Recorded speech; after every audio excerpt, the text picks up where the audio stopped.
కూడా సిద్ధం చేయడం జరిగింది. ఒకవేళ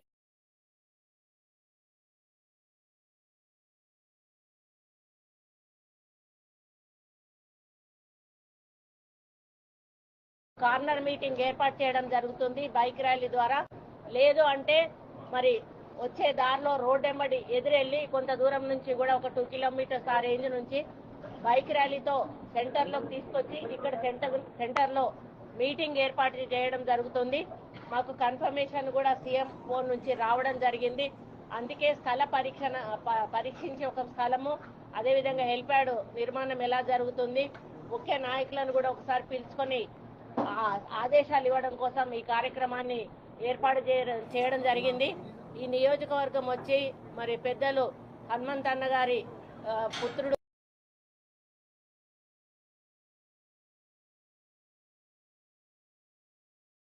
ఆల్రెడీ మేము ఇన్స్ట్రక్షన్స్ ఇచ్చాము. మరి నీలం మధు గారు కూడా ఆర్గనైజేషన్లో ఉన్నారు, హనుమంత్ అన్న ఆర్గనైజేషన్లో ఉన్నారు, స్థానికంగా ఉన్నటువంటి ఇన్ఛార్జీలు కూడా ఆర్గనైజేషన్లో ఉన్నారు. ఎవరెవరు ఎంతమందిని మరి తీసుకురావాలి అనేది అందరికీ కూడా అప్పటికే ఆదేశాలు ఇవ్వడం జరిగింది. ఆదేశాల ప్రకారము పెద్ద ఎత్తున ఇక్కడ ముఖ్యంగా ఈ మెదక్ అనేది ఒక ప్రసిద్ధిగాంచినటువంటి నియోజకవర్గము. ఇందిరాగాంధీ లాంటి మహానేతలు నిలబడి ఇక్కడ నుంచి ప్రాతినిధ్యం వహించి మరి ఇక్కడ డెవలప్ చేసినటువంటి చరిత్ర ఉంది. ఇక్కడ నుంచి నిలబడి ప్రధానమంత్రి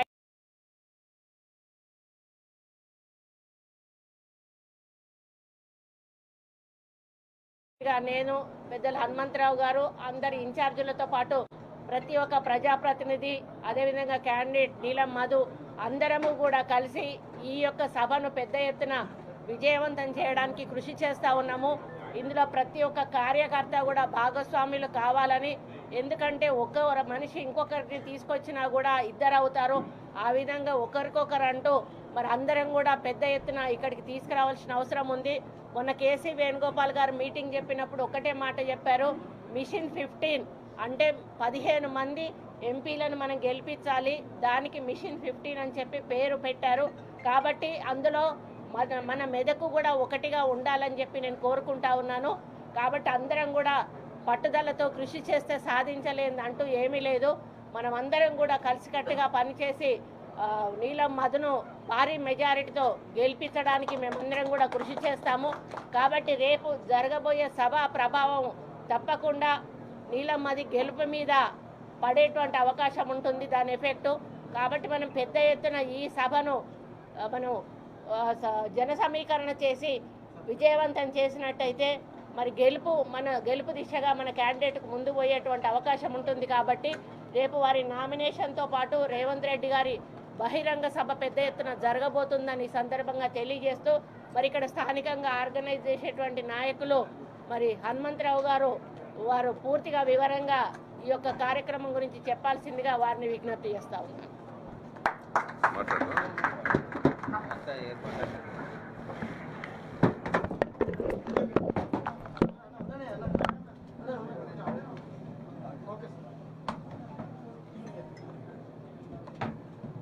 మా అక్క ఇన్ఛార్జ్ మంత్రివర్యులు అక్క కొండా సురేఖ అక్క గారు, అదేవిధంగా మన పార్లమెంట్ అభ్యర్థి బీసీ ముద్దుబిడ్డ మా సోదరులు నీలం మధు గారు, అదేవిధంగా స్థానిక మున్సిపల్ చైర్మన్ పెద్దలు గౌరవనీయులు చంద్రపాల్ అన్న గారు, అదేవిధంగా మా అన్న నర్సాపూర్ నియోజకవర్గ ఇన్ఛార్జ్ ఆవుల రాజిరెడ్డి అన్న గారు, అదేవిధంగా మా పెద్దన్న చూడ్డానికి చిన్నగా ఉంటాడు కానీ పని మాత్రం బ్రహ్మాండంగా చేస్తాడు, డైనమిక్ మెదక్ జిల్లా పార్టీ అధ్యక్షులు మా అంజనేయులు గౌడ్ అన్న గారు, నరేంద్ర అన్న గారు, సుప్రభాత్ అన్న గారు, మైపాల్ రెడ్డి గారు, ఇక్కడ జీవన్ రావు గారు, మదన్న గారు, స్థానిక సోదరిమణులు కౌన్సిలర్లు, మా అక్క లక్ష్మి ముత్యం గౌడ్ అక్క, మాకెప్పుడు అండగా నిలబడే అక్క విజయలక్ష్మి సోదరిమణి విజయలక్ష్మి గారు, సోదరిమణి జ్యోతి గారు, సోదరిమణి హరిత గారు, మా అన్న బొజ్జపవన్ అన్న,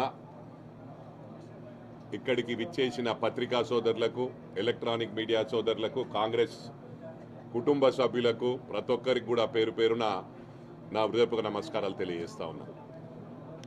ముఖ్యంగా గమనించాలి, రేపు మన బీసీ ముద్దుబిడ్డ మా నీలం మదన్న నామినేషన్స్కు మా గౌరవ ముఖ్యమంత్రి గారు రేవంత్ రెడ్డి గారు విచ్చేస్తా ఉన్నారు.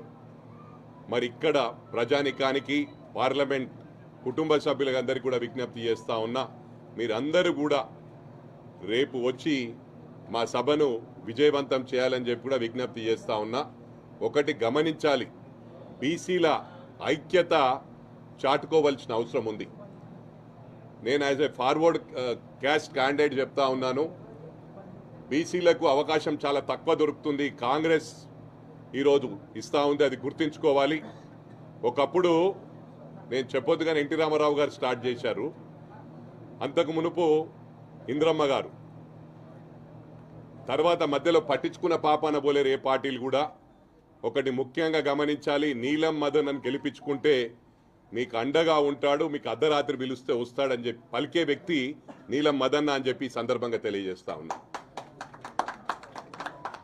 మరి అతను ఎప్పుడు కూడా నేను బీసీలకు అండగా ఉంటా అని చెప్తా ఉన్నాడు. కానీ ముఖ్యంగా గమనించాలి ఏంటంటే, ముదిరాజ్ కుటుంబ సభ్యులకు విజ్ఞప్తి చేస్తా ఉన్నా. నేను గతంలో ఎమ్మెల్యేగా ఉన్నప్పుడు రామాయంపేటలో కూడా మెజారిటీ ముదిరాజ్ కుటుంబ సభ్యులే ఉంటుండే. ఇలా మెదక్లో కూడా ముదిరాజ్ కుటుంబ సభ్యులే, సిద్దిపేటలో కానీ, గజ్వెల్లో కానీ, దుబ్బాక్లో కానీ మెజారిటీ ముదిరాజ్ కుటుంబ సభ్యులు. మరి నీలం మదన్ అన్నాడు, అనా చెప్పకన్నా అట్లా నాకు చెడ్డ పేరు వస్తుంది, నేను బీసీలకు సంబంధించిన వ్యక్తిని, నేను బీసీలందరినీ సమానంగా చూస్తా, అదేదో మొన్న ఆ ఇష్యూ జరిగింది కాబట్టి నేను బయటకు వచ్చిన అంతే మా వాళ్ళందరూ చెప్తే, నేను ఎప్పుడు బీసీలకు అండగా ఉంటా, బీసీ ముదుబిడ్డనని చెప్తున్నాడు. కానీ నేను చెప్పేది ఏంటంటే, ముదిరాజులకు కూడా విజ్ఞప్తి చేస్తా ఉన్నా, ఈసారి మీ సత్తా సాటుకునే అవసరం ఉందని చెప్పి కూడా ఈ సందర్భంగా తెలియజేస్తా ఉన్నా. మీకు అండగా మేము ఉంటాం. నేను యాజ్ ఎ ఫార్వర్డ్ క్లాస్ వ్యక్తిగా చెప్తా ఉన్నా, ఈసారి ఎట్టి పరిస్థితుల మదనని గెలిపించుకోవాల్సిన అవసరం ఉంది. ఎందుకంటే అతనికి తల్లిదండ్రి లేరు, మనమే తల్లిదండ్రి, బీసీలందరూ తల్లిదండ్రులు. ఇక్కడ మేమందరం కూడా అండగా ఉంటాం మదన్నకు. ఒకటే విజ్ఞప్తి చేస్తున్నా, ఈసారి మీరు మీ యూనిటీ చూపించవలసిన అవసరం ఉంది. ఏదేమైనప్పటికీ ఉట్టిగానే మాటల్లో చేతల్లో చూపించాలని చెప్పి కూడా మరి ఇక్కడ బీసీ బిడ్డలందరికీ కూడా విజ్ఞప్తి చేస్తా ఉన్నా. ఎందుకంటే అతనికి తల్లిదండ్రి లేరు. అతను ఒక పంచాయతీ మెంబర్ నుంచి ఉప సర్పంచ్ నుంచి సర్పంచ్ నుంచి జెడ్పీటీసీ ఓటం పాలైంది. ఈరోజు దేవుని దయవలన ఎంపీ అవకాశం ఇచ్చిండ్రు. ఆ అవకాశాన్ని పొడగొట్టద్దని అందరికీ నేను చేతులెత్తి అందరికి విజ్ఞప్తి చేస్తా ఉన్నా. మంచి మెజారిటీతో గెలిపియాలని చెప్పి కూడా నేను ఇవాళ సర్వే రిపోర్ట్లు అన్నీ కూడా బ్రహ్మాండంగా వస్తున్నాయి. అయ్యో పాపం అనే చెప్పి ఎక్కడ పోయినా కూడా అరే నీలమ్మదు పాపం అంట, పాపం డబ్బులని ఖరాబ్ చేసుకుంటూ ఈ రాజకీయాలకు వచ్చి దాదాపు ఈ 5-6 సంవత్సరాల్లో 100 కోట్లు సర్వీస్ చేసిండు. ఇది నేను ఉట్టిగా చెప్పడం కాదు, నీలమ్మది నాకు ఇప్పుడే పరిచయంగా నిన్న పేరిన్నా, కలవడం ఎంపీ క్యాండిడేట్ అయినాకనే కలిసిన. కానీ అంతకు మునుపు నీలమ్మదు, అరే నేను జిల్లా ప్రెసిడెంట్ ఉన్నప్పుడు కూడా, తెలుగుదేశం పార్టీలో జిల్లా ప్రెసిడెంట్ ఉన్నప్పుడు కూడా పటన్ చెరువుకి వెళ్ళినప్పుడు మధు గురించి చెప్తుండే, అరే కొత్తగా వచ్చిండు, రియల్ ఎస్టేట్ చేస్తుండు, డబ్బులన్నీ గంగల కలుపుతుంటాడు, మొత్తం రాజకీయాల్లో పెడతాడని. ఒకటి నేను విజ్ఞప్తి చేస్తా ఉన్నా, ఇతర నాయకులు ఇలా ఫంక్షన్ హాల్ ఫ్రీ ఇస్తా అంటారు, అవి ఇస్తా అంటారు, రేపు గేట్ లోపటి కూడా రానియరని చెప్పి విజ్ఞప్తి చేస్తా ఉన్నా. ఎందుకంటే ఇలా రాజకీయం అంటే ఓ బిజినెస్ అయిపోయింది. డబ్బులు ఖర్చు పెట్టాలా, గెలవంగానే 5 ఏళ్ళు ఎంజాయ్ చేయాలి. 500కు 1000కి 2000కు మన అమాయక ప్రజలను చూసి కొంటున్నారు. దీనికి పులి స్టాప్ పెట్టవలసిన అవసరం ఉందని చెప్పి ఈ సందర్భంగా తెలియజేస్తా ఉన్నా. ఎందుకంటే 2000 ఎంత వస్తాయి, 500 రూపాయలు మనకు ఆటాన కూడా పడదు. రోజు ఆటానకి ఏమొస్తుంది, ఇలా ఛాయ్ కూడా 10 రూపాయలు కావాలా అంటే 5 సంవత్సరాలు మనల్ని కొనుక్కొని వాళ్ళు మొత్తం ఒక బిజినెస్ చేస్తున్నారు. గవర్నమెంట్ ల్యాండ్లు అమ్మేస్తున్నారు. ఈ డబ్బులున్నోళ్ళు ఎట్లా అంటే 200 కోట్లు పెడితే వాళ్ళకి బిజినెస్ అయిపోయింది, 1000 కోట్లు సంపాదించాలి. 1000 కోట్లు ఖర్చు పెడితే 10,000 కోట్లు. గత ప్రభుత్వం కూడా అట్లే చేసింది, మనకు అర్థమైతలేదు. వాళ్ళు ఏ స్థాయిలో ఉండే ఏ స్థాయికి ఎదిగింది. లక్షల కోట్లకు ఎదిగిపోయినరు, ఒక్కరు కాదు, మొత్తం ఫ్యామిలీ. ప్రభుత్వ స్థలాలు అమ్మేసిండ్రు, వక్ఫ్ బోర్డు భూములు ఎన్ఓసీలు ఇప్పించిండ్రు.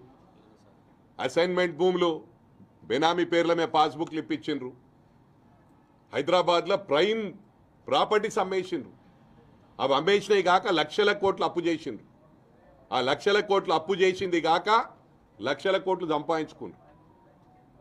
ఓ 20 సంవత్సరాలు మెదకోలేదు చూసిరుగా, 20-30 సంవత్సరాల కింద వాళ్ళది ఏముండే బ్యాక్గ్రౌండ్, డబ్బులు ఏడికెళ్ళి వచ్చినాయి. ఇలా వాళ్ళు ఒక రాజు